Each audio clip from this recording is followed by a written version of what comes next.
ओरीए की वजह के नाल फिर ये अखां दे ऐड़े हल्के आ ये काले हो जाते आ, कमर नूं दर्द, ये मोरां दे पट्ठे ये खिच्चे रहिंदे आ ते सुक्कियां सुक्कियां होर तरह अल्लाह माफ करे रंग फक होए हुंदे आ। ऐ सुन लो, इसबगोल दा छिलका ये लेना जे 20 ग्राम, कमरकस 20 ग्राम। लेकिन एक गल याद रखनी है, कमरकस एक होंदी है काले काले दाने, वो नहीं लेने। सुरखी माइल होंदी है कमरकस, बड़ी खूबसूरत बड़ी प्यारी लगती है, अच्छे वाली कमरकस लैनी जे।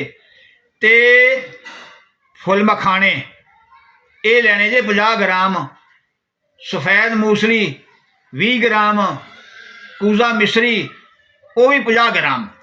फुल मखाने ते कमरकस इन्हां नूं रोस्ट कर लेना है। रोस्ट करके ते सारिਆਂ ਨੂੰ एक जगह ग्राइंड कर लेना है। ते जिहड़ा इसबगोल दा छिलका है नहीं, उन्होंने ग्राइंड नहीं करना, उन्होंने की करना खरल विच पा के ना उन्होंने पोले पोले पोले उन्होंने यानी थोड़ा जिहा बरीक कर लेना है, वो विचे शामिल कर लेना है। ये अल्लाह की रहमत नाल तुहाडा फस्ट क्लास नुस्खा तैयार हो गया, दवाई तैयार हो गई। हुण तुसीं की करना, छोटी चमची जिहड़ी आ ये सुबह शाम खाली पेट, सुबह भी खाली पेट दुध ना ते शाम नूं भी खाली पेट दुध ना, नीम गर्म दुध होवे।